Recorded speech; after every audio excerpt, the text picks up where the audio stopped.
At the outset of the 1970s, the individual states of the United States of America were in deepening trouble. The Commonwealth of Virginia, her northern counties jammed up against the nation's capital, was no exception. Against this backdrop, and at a pivotal time in the Commonwealth's history, there appeared a Virginian with fresh approaches to working with people and solving the state's major problems. I shall ask my party for its nomination for governor, and if nominated, I shall conduct the most vigorous campaign that the Commonwealth has ever seen. I anticipate victory in November, and above all, because our administration will serve a excitingly new competitive democracy, I'm confident that it will mark the dawn of new greatness for Virginia. This is the story of what happened in the government of Virginia during those 4 years.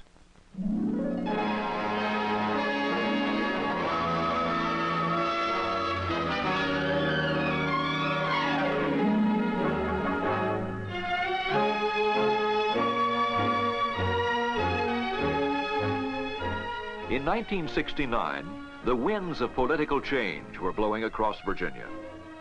The fact that Linwood Holton was elected at all, he was the first Republican governor in 100 years, was a new direction from Virginia's traditional and political past. Paradoxically, in that year, Virginians also elected a Democratic lieutenant governor and attorney general.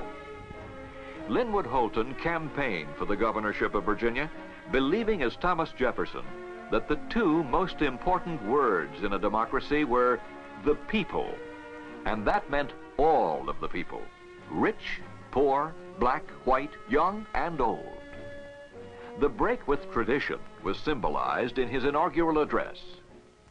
The time for partisan politics is over.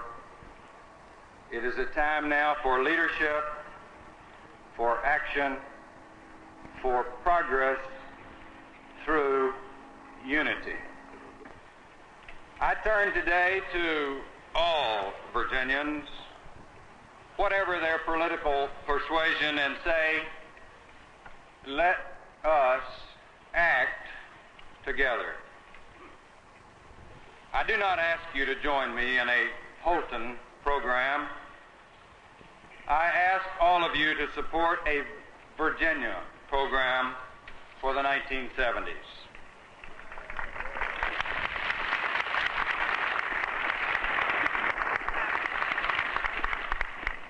The newly inaugurated 71st governor of Virginia stressed that changes would be made where needed, but he did not want change for the sake of changing. He made it known that he intended to work for the best interest of Virginia with Democratic officials, including the lieutenant governor and attorney general, and members of the General Assembly. But he added that he would be firm, that he would not hesitate to use the power of the veto if he saw partisan politics blocking progress. One of Governor Holton's first actions, in keeping with a campaign pledge, was to initiate the governor's management study, a comprehensive statewide survey of all governmental functions, needs, and problems. Those nonpartisan business leaders with know-how who served on the study team did so because the governor felt they were the best people for the task. Chairman of this far-reaching management study was William L. Zimmer III. The goal of the study was to apply sound business techniques to Virginia's administrative processes. The management study team was charged with 3 goals. 1, economy. 2, efficiency. 3, make government more responsive to the people of Virginia. Some 57 executives and professionals, Republicans, Democrats, and independents, served on a full-time basis.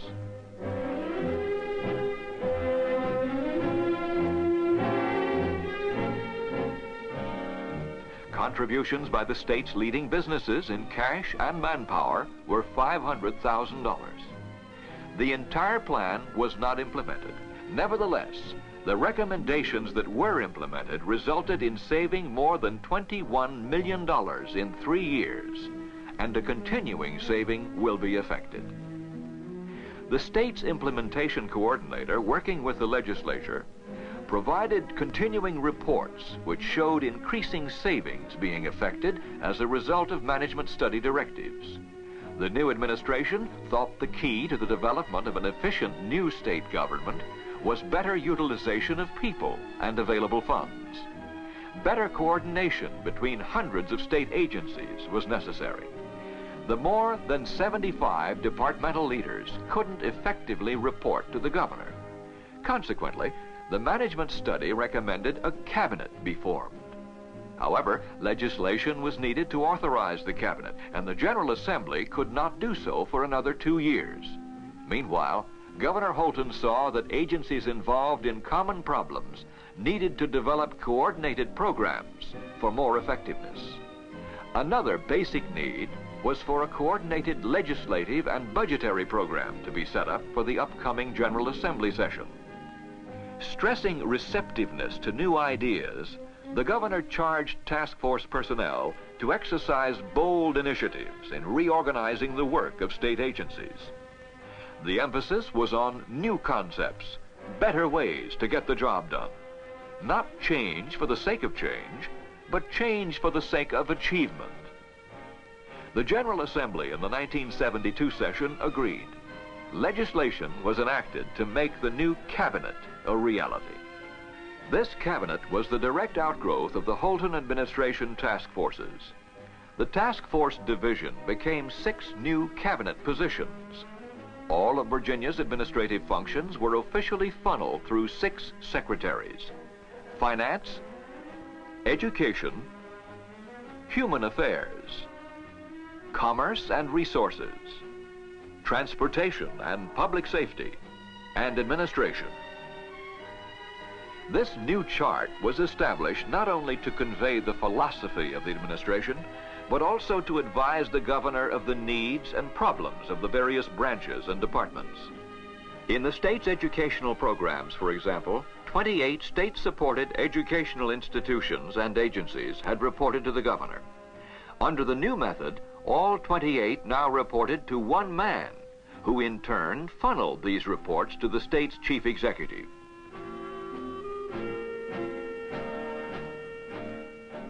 The department and agency heads were looking for answers to problems. They asked, what's the best way to do the job? The mission of a department was of prime concern. And that same mission-oriented measurement was applied to each state employee, to state-owned equipment, and even to space within the different offices of state government. The team concept of evaluating every department's functions in the light of sound business procedures began to pay rich dividends in more efficient state government.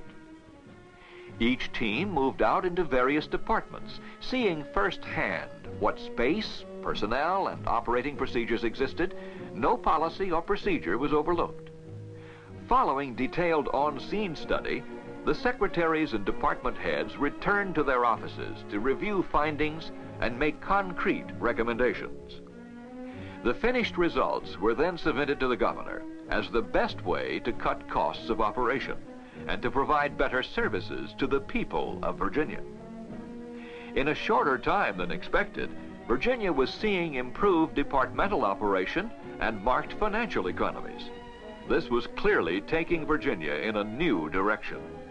Then came another break with the past. The governor ignored established political patterns to appoint the best administrative talent he could find for all state leadership, whether Republican or Democratic, Virginian or out-of-stater. The criteria for the job was, who is the best man? These were to be career state officials, professionals. For example, one of his very first appointments was a professional, a career public administrator from the previous administration. T. Edward Temple was named Commissioner of Administration, a key post which smoothed the transition from Godwin to Holton. For his top financial administrator, Holton chose Walter W. Craigie, Jr., a former investment banker. His first day on the job, Mr. Craigie persuaded banks to increase interest rates on state deposits from 4% to 5.5%. Subsequently, he cut the state's interest-free accounts from $36 million to $6 million, expanded interest-bearing accounts tenfold, and increased annual average earnings on all state investments. Under his management, the state's supplemental retirement system nearly doubled its income. He devised a retirement fund management plan, an investment program for state retirement monies. It utilized professional money management techniques used by successful private financial institutions. With the cooperation of the General Assembly, the program increased the percentage of funds invested for capital growth. This meant that funds in the retirement system of some $800 million would grow to $1 billion in the next 2 years. Also, a plan was devised and implemented for financing with low-interest state-backed revenue bonds the improvements at 12 state institutions of higher learning and the Richmond-Petersburg Turnpike. This fiscal approach can be followed in other areas of great need, such as new bridges and tunnels. In his inaugural speech, the governor made it clear his intentions to improve racial problems. He said, "Here in Virginia, we must see that no citizen is excluded from full participation in both the blessings and the responsibilities of our society because of his race. As Virginia has been a model for so much else in America in the past, let us now endeavor to make today's Virginia a model of race relations." A brief 2 days after this inaugural statement, Governor Holton issued his first act forbidding any racial discrimination in hiring in Virginia. His appointment before the inauguration of William B. Robertson to be his special assistant in the areas of minority economic development and consumer protection gave substance to this position. Robertson knew the problems of boxed-in communities. A black man appointed to a top post on the governor's staff made clear another new direction for the Commonwealth. Robertson went to private businesses to encourage the hiring of minority group people. Then he worked with businessmen, bankers, accountants, and advertisers to develop minority businesses from hamburger franchises all the way to light assembly plants. In the western part of the state, he found a great deal of poor housing among both black and white families. He had state money transferred to local banks for low-interest home loans. Governor Holton also recommended a black man as Director of Selective Service. Ernie Fears was the first such black to be appointed to such a post in the entire nation. A former top athlete and then Director of Athletics at Norfolk State College, he was able to relate to young men of all races. When the school busing controversy erupted in Virginia, Governor Holton, although opposed to busing for the sake of racial balance, took the position that all citizens had a responsibility to obey federal court orders, whether such orders were inconvenient or not. On the first day of school, August 31st, 1970, he personally escorted his own children to a formerly predominantly black public school. The governor continued to stay in touch with minority groups to see that black Virginians moved into the mainstream of the state's affairs. Highly qualified and capable blacks increasingly have moved into state government, both professionally and as members of boards and commissions. Virginia is indeed well on her way to the goal of being a model in race relations for the rest of the country. Perhaps nowhere in Virginia's government was the philosophy of getting the best man for the job more evident than in choosing the head of the Division of Motor Vehicles. Perhaps nowhere do people have more contact with their government than with the DMV. For years, thousands of motoring Virginians suffered the annual torture of waiting in long lines for license plates. Faced with mounting public frustration at interminable delays and the apparent indifference of some employees, Governor Holton again provided a new direction. He went outside to pick his man. That man was Vern L. Hill, former chief of Oregon's Motor Vehicle Department.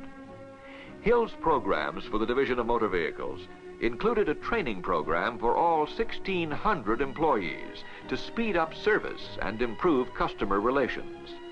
a switch in 1973 to a semi-permanent license plate to be good for 5 years. The change to letters and numbers on state plates permitted the division to assign more registrations that are more visible and easier to remember.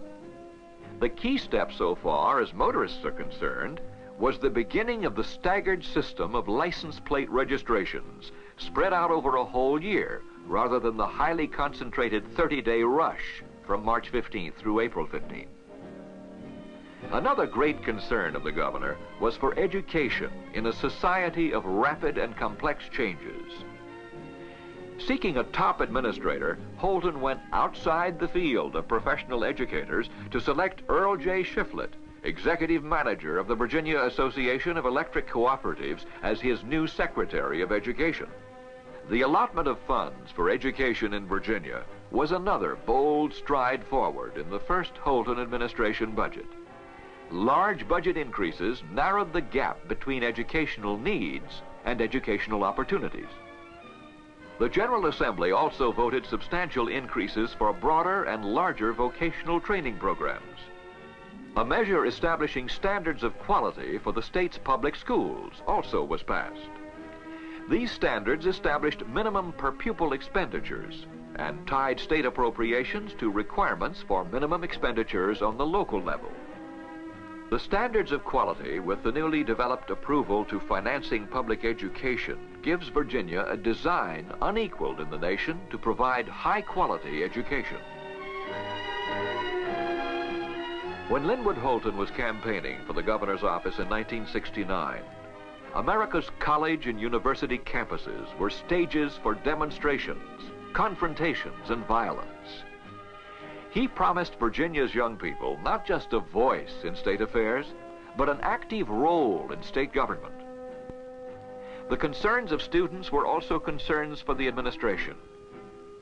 The first major youth programs he began was the Governor's Youth Council, made up of young people and administered by them. This body first met in midsummer of 1970, focusing its attention on problems of the young, the environment, education, student dissent, drugs, and equal opportunity. The Council's master report of these sessions was called In Search of the Chord. It underscored the need for a two-way dialogue between young men and women and state leaders. The report recommended a series of regional youth councils as the mechanism through which the two-way dialogue could be encouraged. Governor Holton, who made regionalism almost a byword of his administration, strongly endorsed the report, but the General Assembly failed to implement its recommendations. Further involving the young adults in state governmental affairs, the first Student Legislator Open Forum was convened in April of 1971.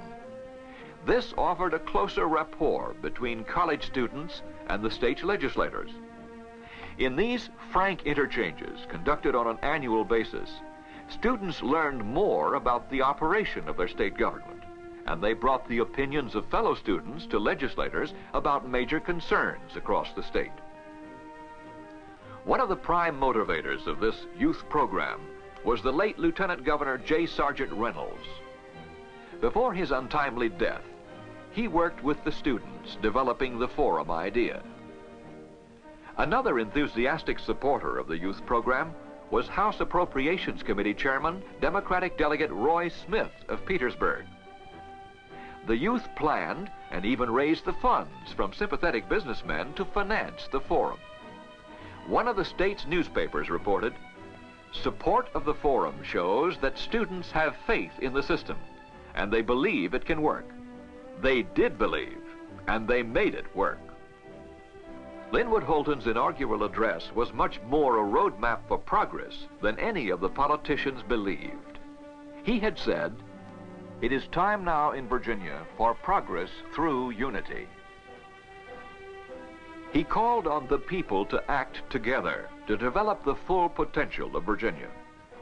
The thrust of the Holton Years was people-oriented. He called for both immediate programs and long-range solutions to the problems of Virginia and Virginians. One of the great perplexing problems facing Virginia was drug abuse.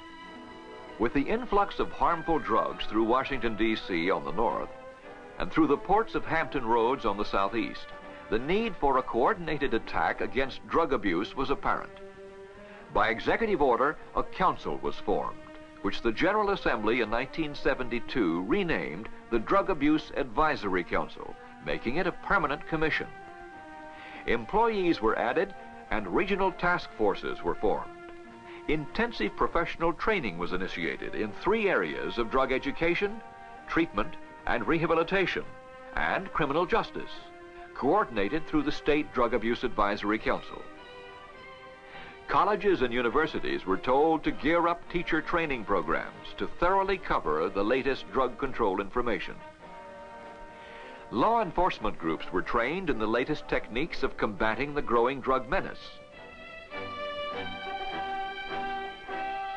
In a related area, correctional problem solving, new procedures and facilities for those breaking state laws were instituted during the Holton years. For example, a work release program for prisoners was initiated. Educational opportunities were strengthened both within the prisons and without through special cooperative programs with community colleges. A start had been made, but Linwood Holton was well aware that much remained to be done. The Youth Services Bureau of the Department of Welfare and Institutions is aiding communities in establishing programs geared toward the prevention of juvenile delinquency.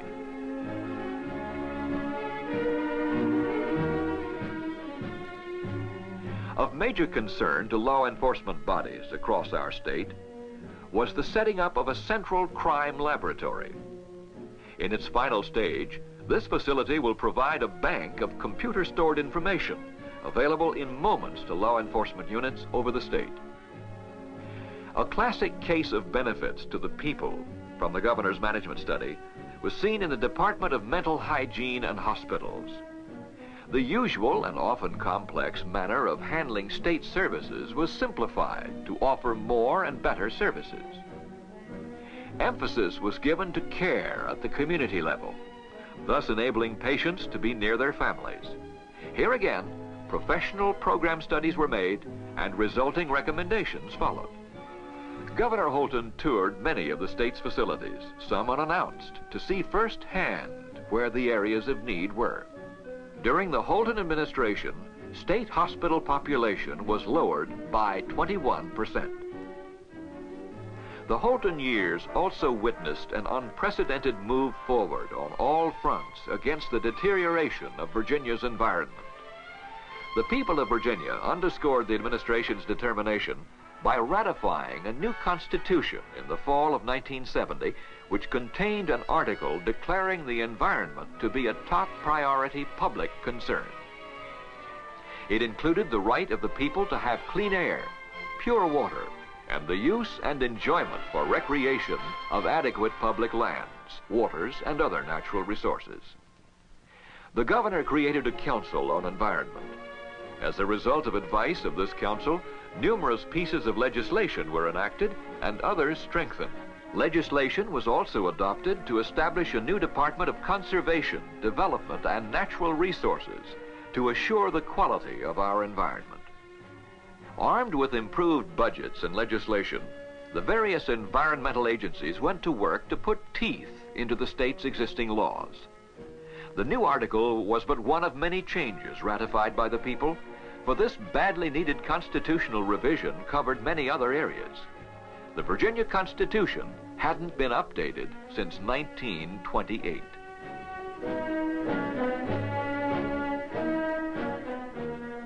Citizens received the benefits of the Holton administration consumer protection plans. Setting this up had been another Holton campaign promise, and the proper handling of consumer complaints was given top priority. An administrator of consumer affairs was appointed with 13 inspectors under him to investigate consumer complaints throughout Virginia. Consumer affairs personnel fanned out across the state, working with chambers of commerce, better business bureaus, and retail merchants associations in more prompt handling of complaints. The First Lady took a particular interest in the consumer movement meeting frequently with consumer organizations across the state. In another major economic area, the state's ports, the Holton administration took action. Port unification was a must.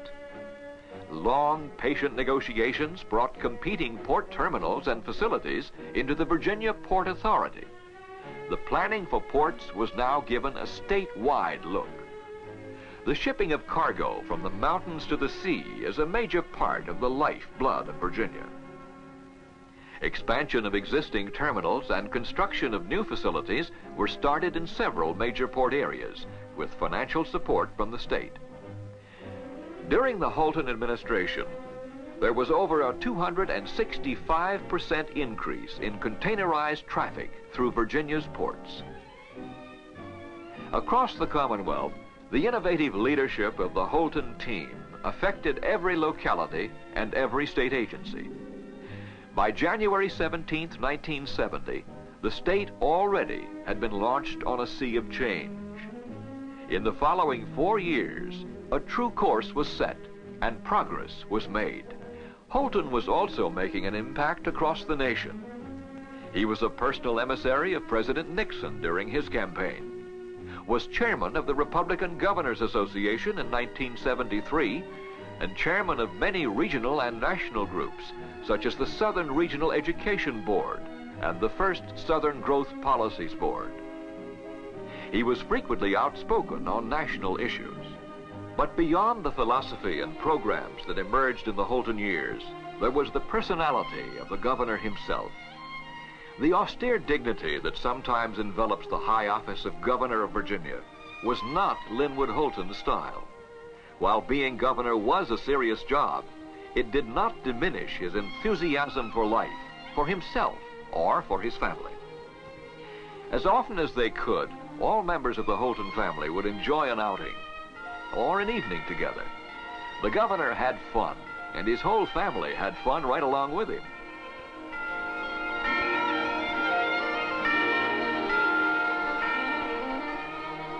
The personality of the governor, his freshness and new look, these too were part and parcel of the Holton years. And if those years, and if this governor, did reflect the winds of change, it was equally true that the Commonwealth's link to the past remained firm and strong. Virginia has not turned its back on the past, but Linwood Holton showed Virginians how to turn their faces to the future. These, then, were the Holton years, years in which Virginia felt the wind of change, while remaining true to its great traditions.